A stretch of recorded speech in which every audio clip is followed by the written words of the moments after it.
Hey guys, how you going? Hope you're all having a fantastic end to 2011 and hopefully you're waiting with anticipation to 2012. Hopefully that'll be a bigger and better year for all of us. So I'm going to be doing a review today to finish off the year, so hopefully this one is as good as the others.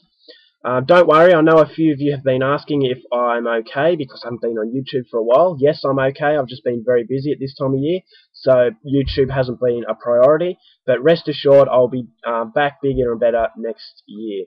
So I watched this film yesterday and I thought I'm going to do a review while it's still fresh in the memory. It's a very unique film. Directed, it's a Japanese film, Japanese language, English subtitles. It's a horror slash sci-fi slash action slash comedy. Directed by Yoshihiro Nishumura. If you're familiar with his films, such as Tokyo Gore Police and Vampire Girl vs Frankenstein Girl, you know exactly what to expect with this one. This is his latest film, 2010 release, and this is called Helldriver. Now this is the Australian release. It's got both versions. It's got the international version and the uncut Japanese version. I watched the international version yesterday and the Japanese version today. There isn't too much of a difference, so just a few sort of extra gore scenes, but nothing that's going to really take you out of the story. It's only about 15 minutes longer, so it's not too much. So anyway, Helldriver, the story is as follows. Hurtling from the darkness of space, a hunk of glowing rock crashes into Japan with devastating consequences. The meteorite releases a toxic ash upon the population that turns its inhabitants of half of the country into bloodthirsty zombies. Walling off the southern half from the infected north, what's remaining of the government come up with an audacious plan to defeat the army of the undead clamouring at their gates. Kika, a young woman powered by a mechanical heart and wielding a chainsaw sword, is charged with leading a group of ragtag soldiers into the infected region to kill the zombie queen, who also happens to be Kika's homicidal mother. So it's a very, very bizarre story. I'm going to give you a very brief rundown, and I'm going to try my best to make this as clear as possible. It's set in Japan, and Kika is the main character, and she has a homicidal mother, played by Ehishina from Tokyo Gore Police and Audition, and she has an uncle that is just as crazy as her mother. So her mother, they get into, I'm not going to even attempt to explain what the hell's going on because it's just one of those films you have to see to understand for yourself and really experience the sheer insanity of it all. Kika's mother basically has a meteorite that runs into her and basically blows out her chest. So she doesn't have a heart. So she decides to rip out her daughter's heart and put it into hers. So this is how she operates. And then this meteorite that has ran into Kika's mother, it oozes this ash. And pretty soon this ash contaminates half of Japan and turns half of Japan into bloodthirsty zombies. Now, while all this is happening, Kika and Kika's mother are basically cocooned in this really weird, shiny orange stuff, yellow stuff. And it's kind of like a cocoon, and it's just really, really weird. And Kika is taken into the living zone. Japan has been walled off into half. Half of it's the living and half of it's the infected. Kika is taken in by the military hospital and she is operated on. And obviously, she's been resuscitated, but she doesn't have a heart. So I have no idea what's going on there. But she has been resuscitated. Meanwhile, Kika's mother is on the other side. And because this meteorite hit her first, she has the power over all the undead. So she's the queen.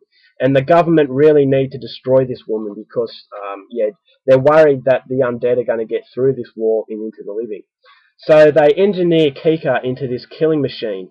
And this is an experiment from the government in their best attempt to go over and kill the queen and rid Japan of this problem.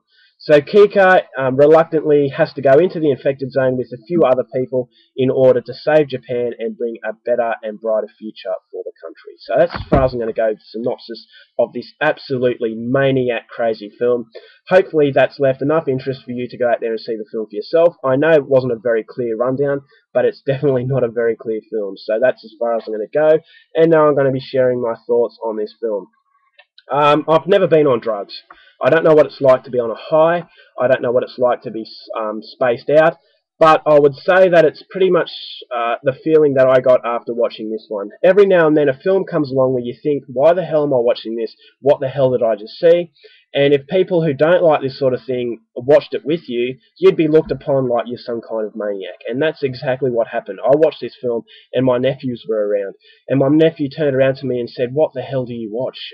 Because, this film is the craziest Yoshihiro Nishumura film out there so far. If you take Tokyo Gore Police, Vampire Girl vs. Frankenstein Girl, Robo Geisha, The Machine Girl, or Mutant Girl Squad, add all of them together, and you don't even get half as crazy as this film is. Yoshihiro Nishimura, this is by far his most ambitious project, and I thought he paid. It really did pay off very, very well. But it's selected at a very, very specific audience. If you're not a fan of Yoshihiro Nishimura and you don't like the over-the-top gore-fest, crazy sort of gore-fest rides that he delivers, then you're certainly not going to enjoy it, and you're just going to think, this is a film made by a lunatic, which it is. But I think it's a very, very good film in the fact that it's just so creative. The uncut Japanese version goes for 120 minutes, and you would think that after the first half, Yoshihiro Nishimura would be getting tired of ideas, and he'd be running out of insanity. But miraculously, the whole film doesn't drag, and it just gets crazier and crazier as it goes along, and then it goes for a super crazy finale that you just won't believe. And I'm not even going to try and explain what happens, because it's certainly something that you have to see and enjoy for yourself. Now, Ehishina was the homicidal maniac mother. She's not in it a whole lot, but it's really good to see her in there. It shows her versatility. She really likes being in Yoshihiro Nishimura films, in that she can exaggerate her characters, but it also shows her versatility when you see her in films like Audition, where it's a much more serious role. But I really like her in these sort of roles. She does portray a very good maniac.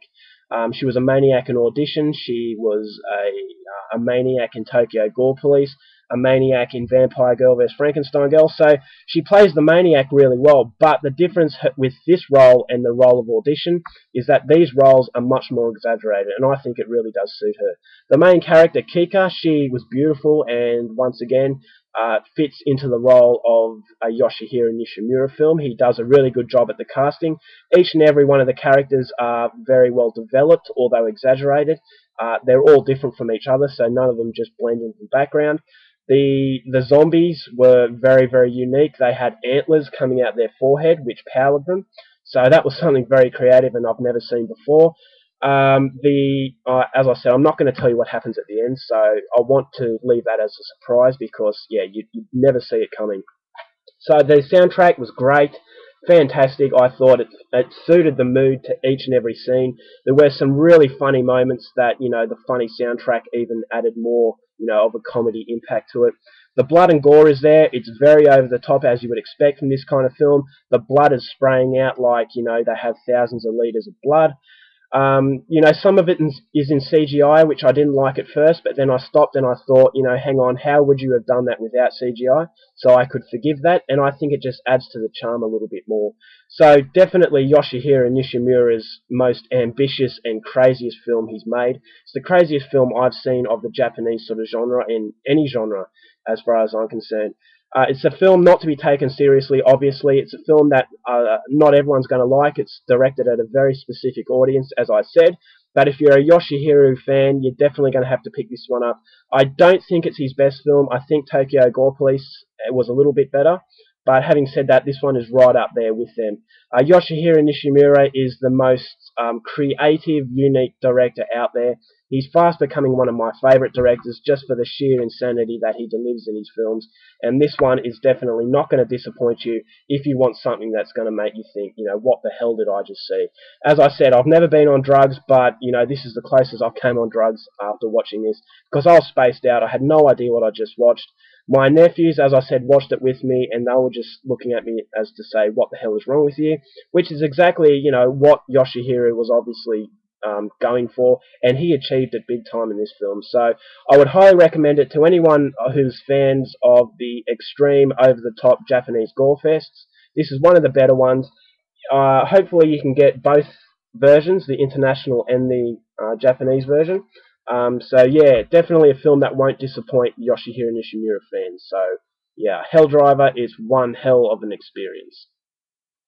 Alright guys, that's my review. I hope you enjoyed it, and until next time, have a wonderful New Year's Eve and an even better New Year's Day. So I'll see you in 2012. Take care and stay safe. See yous.